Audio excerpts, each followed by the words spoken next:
Bwana, kama ujui, kama unataka kukaa kwenye hii meza, lazima watu kadhaa na kula nyuma ya mgongo wako. Lazima umeweta watu kadhaa katika game la maisha, au si? Na unajua Big Mac sio chini ya wafanyakazi 100 wananufaika kupitia yeye, au si? Yeah. Kwenye maclub sio zaidi ya ma DJ wameng'aa, wamekuza karia zao kwa kupitia yeye, au sio? Maclub, promoter na wasanii. Kanyanyua watu wengi kama ujui. Mame Nasri. Yeah. Ametoka watu wengi wenye majina, au sio? Brother kawakuza, kwa hiyo ni mtu ambaye anastahili kumpa pongezi akiwa hai, au sio? Big brother, let's move on. Ndio kusikia.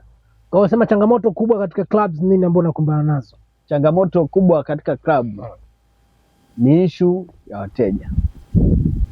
Nazungumzia wateja kivipi? Kwa sababu mteja unamwattend anakuja kwako akiwa yuko noma. Yeah.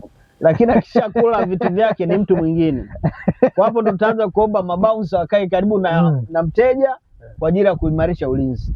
Message to my brother Mwalimu. I know, I make that big Mwalimu. Kwa hiyo ni changamoto kubwa sana. Sababu hata kwambia mimi sijanywa maji, nimekunywa kitu chako hapo. Sasa utamfanyaje?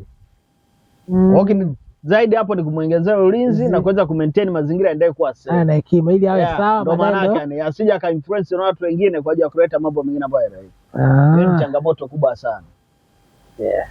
Na naona brother hujapata changamoto hizo nyingi sana. Kweli zipo zinafanya, lakini sijajua kwamba unaishi na wateja wako vizuri, wafanyakazi wako unaishi na wateja vizuri.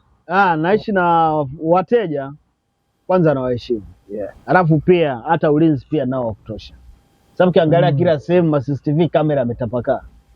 Which means hata ukifanya tukio ni dakika 2 chap. Let's make noise to brother kuwekeza katika CCTV kamera. Ndio ulinzi wa kwanza yani. Yaani unadokoa kitu cha mtu dakika hiyo tuchakudaka. Tushakujua na. Kwa which means hicho kitu na Manyoni wamejaribu kuambizana bwana pale huwezi kufanya chochote. Utake usake utajulikana. Kwa hiyo kimenisave sana. Pia tuna security ya mabouncer nayo pia imesaidia sana. Kwa which means usalama ni 100%.